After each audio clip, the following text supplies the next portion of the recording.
What's up, you guys? So today we got exciting guest, LaShawn Merritt. He's a three-time Olympic champion. Yes, sir. And then the first Olympic Games he won was in Beijing 2008. Is that correct, LaShawn? Yes, sir. Correct me if I'm wrong.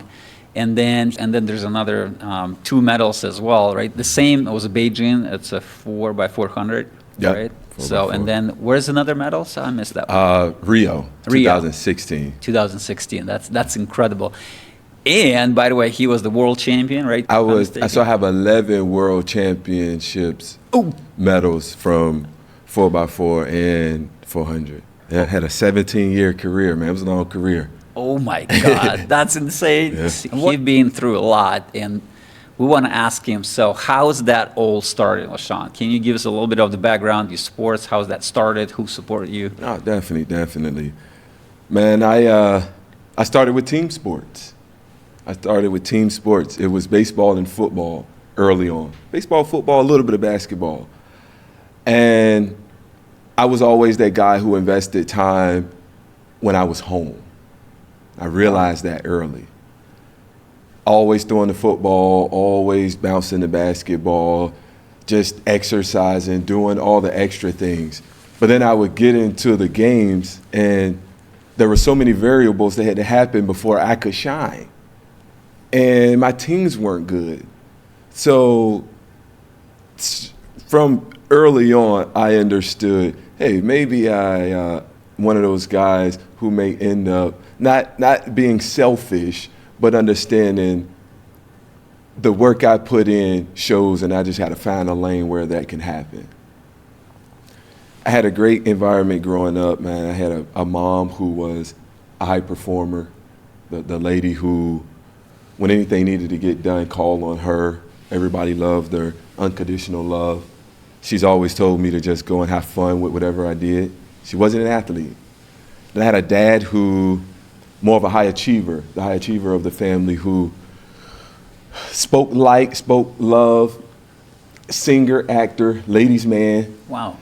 Always felt like he was supposed to be famous, but he met my mom in high school. They got married. She got pregnant. They had kids. He had to work. He take great pride in raising his kids. But he always instilled in me that I was meant for something special. He felt like he was meant for something special. I came from good blood. I come from a good root. So I've always had that inner voice in everything I did growing up. When I got in high school, the sport of track and field found me, really. I was always fast. I went out. I started running the 400, which took everything, the hardest the hardest discipline in the sport. And I excelled in it. And not because I was this crazy athlete, but I had these core values that it took to prepare for that event.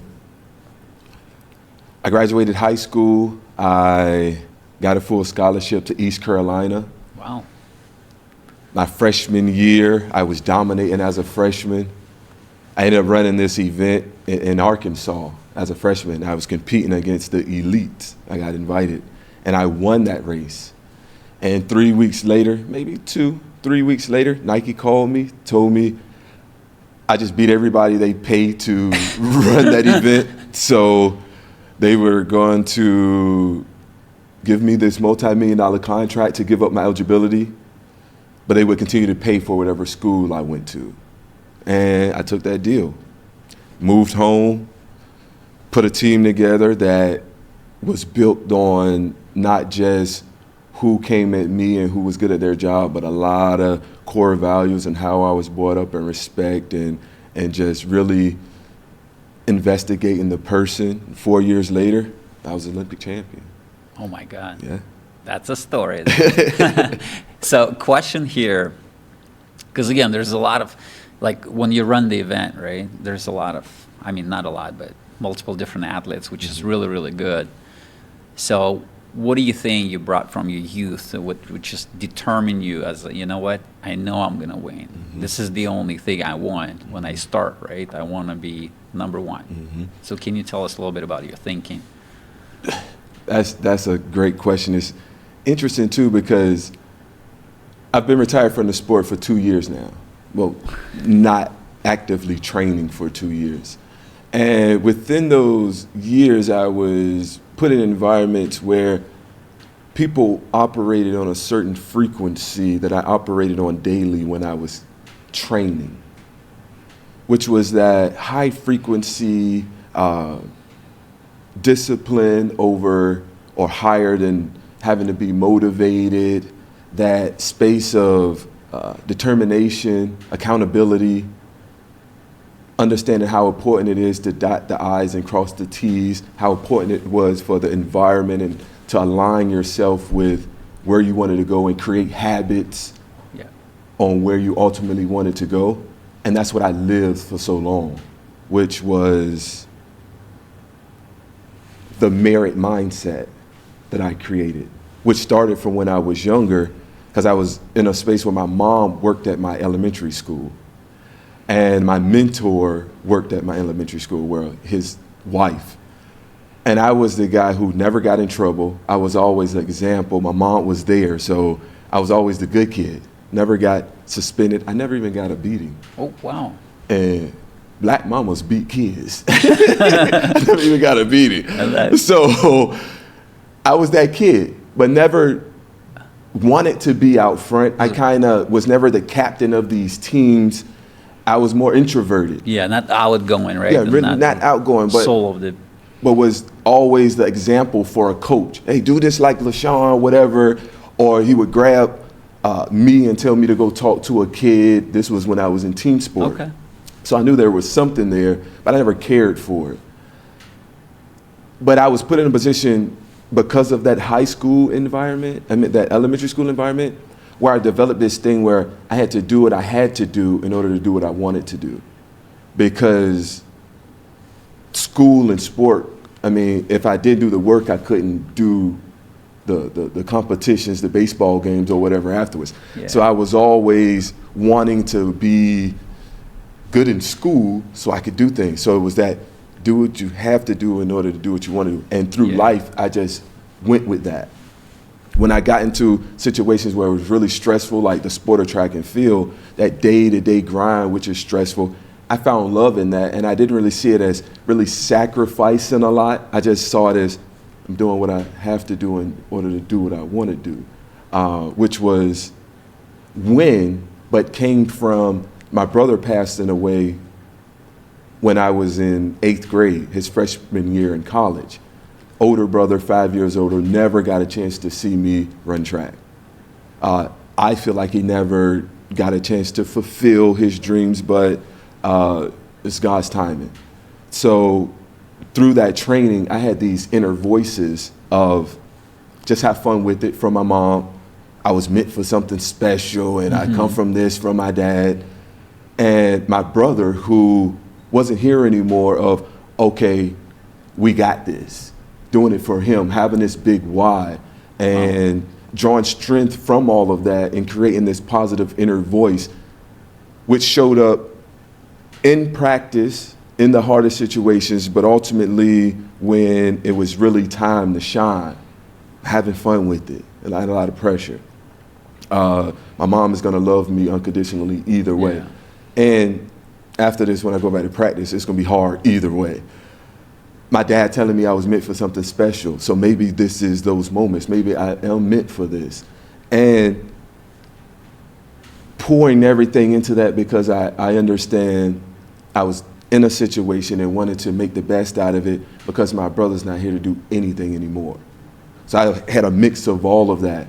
And after the sport, I ended up creating this Merritt Mindset, which ultimately comes from all of that, of the resilience and the why and the accountability and the character. And my dad always telling me that a good name is worth more than silver and gold. I brought all of this to the preparation, to be present in the preparation and understanding that's really what it took to shine in these moments. And I love pushing that, especially to the young people now, to the world.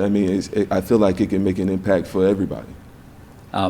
You coming back from 2008 Olympics, right? There's certain fame, and then now you're known. How would you deal with that? So you come back and everybody starts to reach out. Probably, I'm guessing, right? It happened for sure.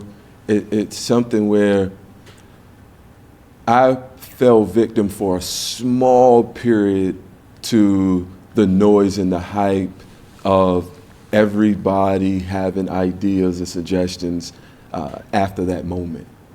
But luckily, I had a team around me that pulled me in quick, and I kind of rode that for the rest of my career on how important my team was, listening to them, continuing the path to not fall off that number one spot, because there's distraction, there's energy, there's things that that you ingest mentally that takes you off of that path of greatness, and now you have an even bigger target on your back.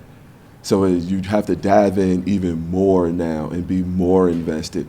But it's tricky because with a great team, you can put yourself in position to continue to do what you need to do and stay in this bubble and have this team work for you, work investments for you, work media for you. There's a lot more opportunity and platforms today than a couple years ago. Yeah. But I was one of those guys who felt like I could have taken more advantage of what was going on in investing. I did some, and like I said, we'll talk about it. But while I was in it, it was who do I trust and how much energy do I give different than what I've been giving to reach where I am so I can stay here and get better. So, Because that's absolutely the challenge is, I think, I mean, number one, win the Olympic game, right? I mean, Olympic Games, Olympic gold medal. That's insane. That's incredible achievement. But then you won it second time, and you came back and you won it on another Olympic Games, which is that just over my head. Why? Because again, like you said, just right now, so there's so much noise. There's so much. Now you became a target, so everybody knows you're the best, right? Now they're going after you. They're watching how you train. They're watching where you go. They're watching what you eat. Like, and this is, I think, the biggest probably challenge, doing this multiple times. So, and if you, I don't know if you ever look at through statistics, it's only a couple hundred people on the planet who was able to win like four medals. Oh, okay. I don't know if you ever knew that. Okay, Like no, I didn't do on the 3, but on the 4, because Lenya was on the previous podcast. It's only 150 people in a lifetime who have just 4 period from any Olympics. Olympics, like a modern era, like. Okay. And example will be there's 2,000 billionaires on the planet. Wow. So I have 3 golds and 1 bronze from Olympics. Oh, so I'm in that 4. And you got 11 championships for the world, right? I love that, man. I love that. So let's shift gears to the business, because the consensus is, general consensus for the people, again. One, and I'm talking about that all the time, you might want to focus, do not touch anything, right? You got to be focused on sports. You want to be excellent, and then once you start to spread your attention, it starts to decline, which is true, maybe not true. I don't know. I want to ask for your experience, where you've been. What do you think? What's the right thing for you was in that time? So my experience was from not coming from a family that taught that financial literacy, investment. I didn't invest too much. It was more just saving and just focusing on what I needed to do. I had people around me who had teams who handled portfolios, who had families, kids, wives, who had to manage or was in a situation where they had to manage that a little different than I did because of the responsibilities. Yeah. I had a nut who was a realtor. So I turned pro in 2008, and I was 18 years old. So I came across some funds early on. Obviously started with the retirement fund. I had a guy set all that up. Had an amazing mom who, like I said, who was the high performer. So the organizer, kept up with everything. So I trusted her with that while I was in this bubble daily. So I had money with that. Mine was a realtor. I bought some houses, got into that early on. did some interior designing, which I didn't really care for. I was just like, but I went through that process. It made sense. It was one of those things. She was close to me. Why not? She was having success. A couple years later, I had a best friend who wanted to get into tractor trailers. He was a teacher, smart guy. Where I'm from is Portsmouth, Virginia. And in Portsmouth, there's an actual port. So there's containers, like thousands of containers just lined up as you drive through my city. So if you come across some money there, it makes sense to the work is there. Get a truck, move it around. There's a lot of people there who drive trucks, so I got into that.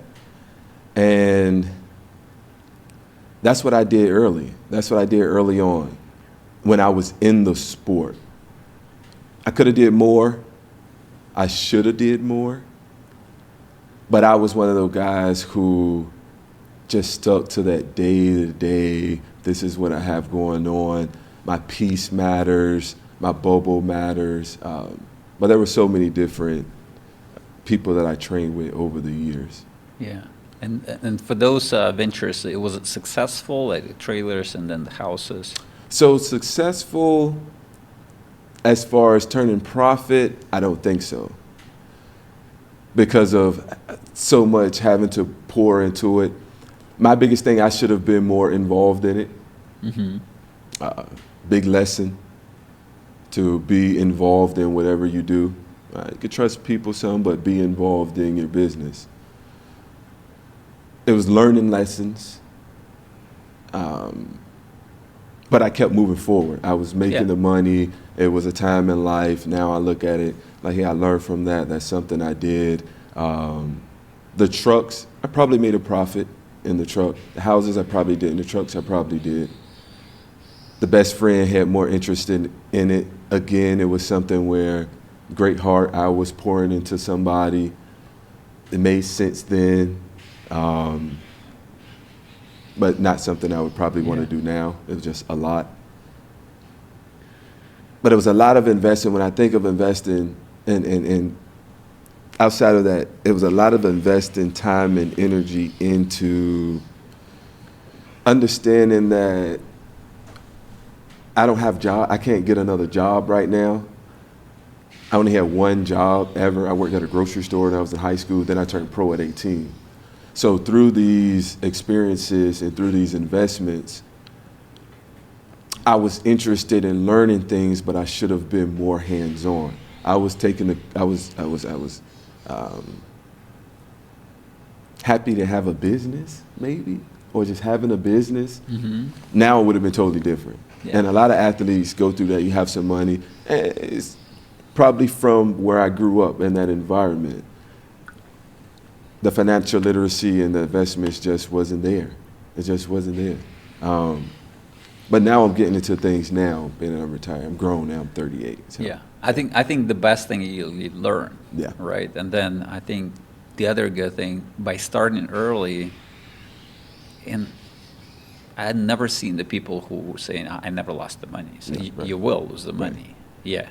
By doing certain things, you will. There's no other way. So, but what happens is, let's say if you have a career and you're playing actively, right? By you losing the money in career year number one, number two, and you still have another 10, 15 years of your career, that's going to be nothing, but you learn so much, and you put yourself on the path of, like you said, financial literacy and just curiosity. Like your brain will start to pick up the things, right? Because you lost it. You're like, oh, I've been there. And then you start to learn and analyze that thing. So, and I think this is the magic for the people.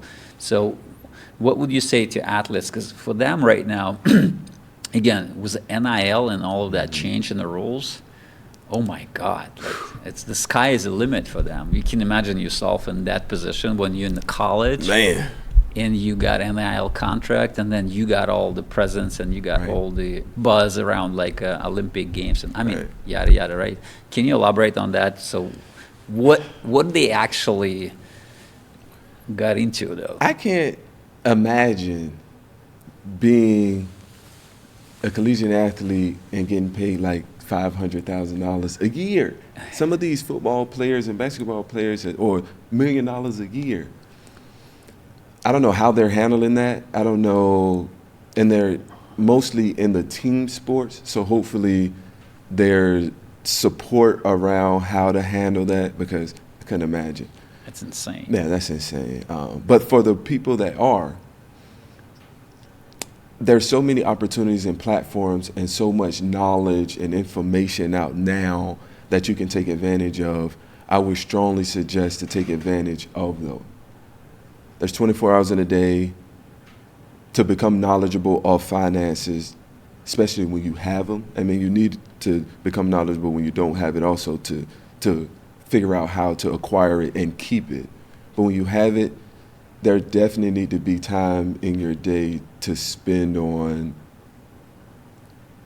how I'm going to, or what I'm going to do with this money.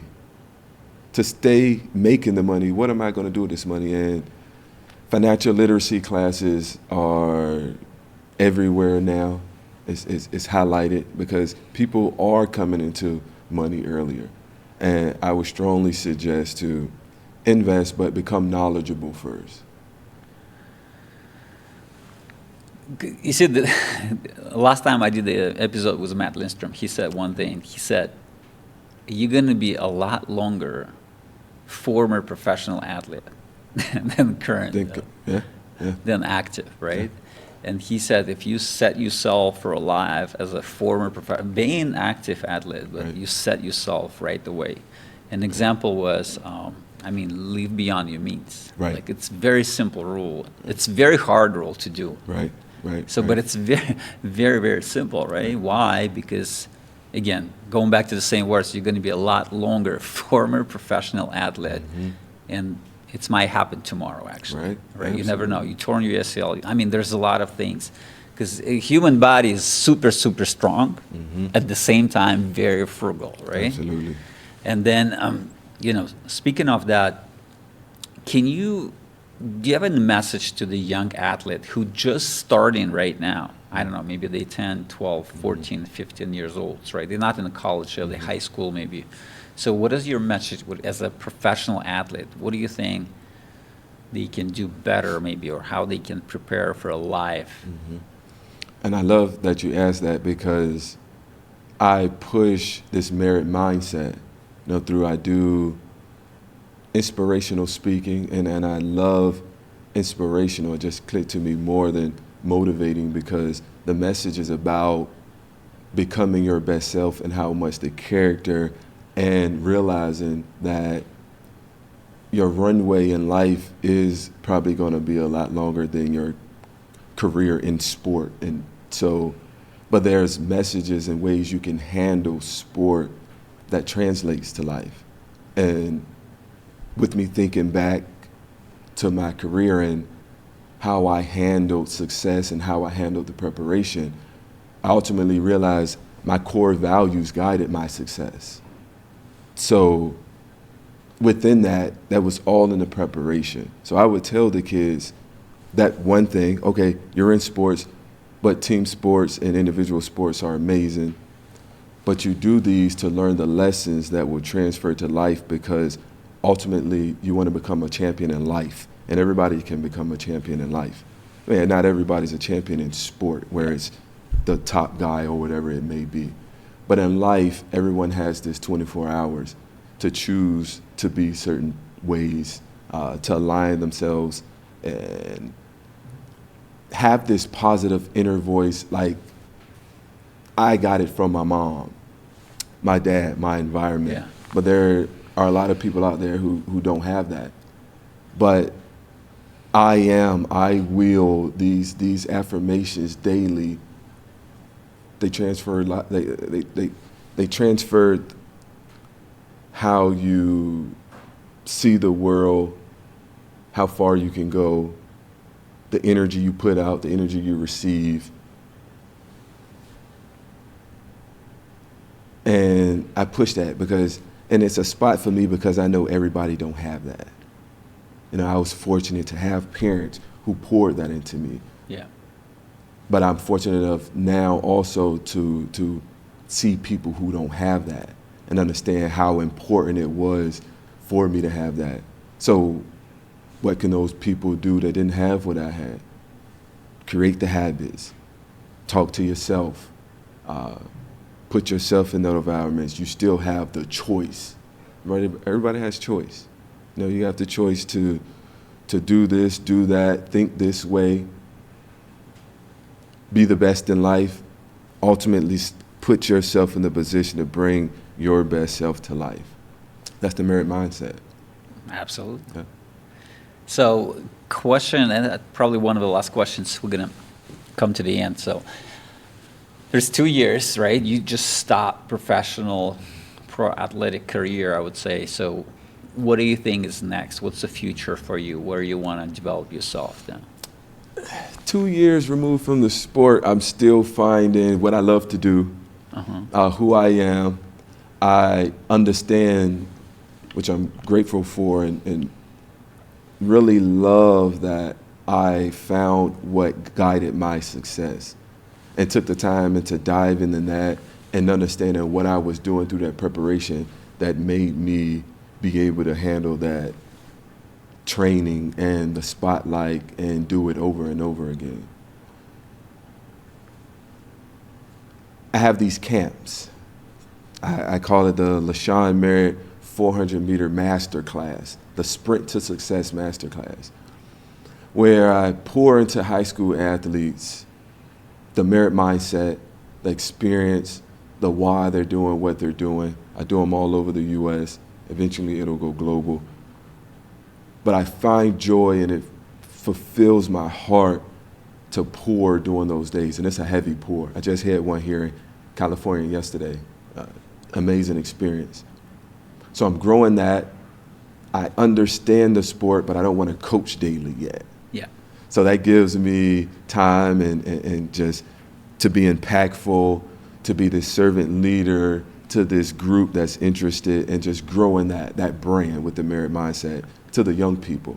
But there's also a brand that's growing the Merritt Mindset to entrepreneurs, business leaders, older athletes, just everybody on the discipline, accountability, my story to inspire, because the inspiration is for me to change how you approach things rather than just trying to hype you up. I think that may come because I was never the hype guy.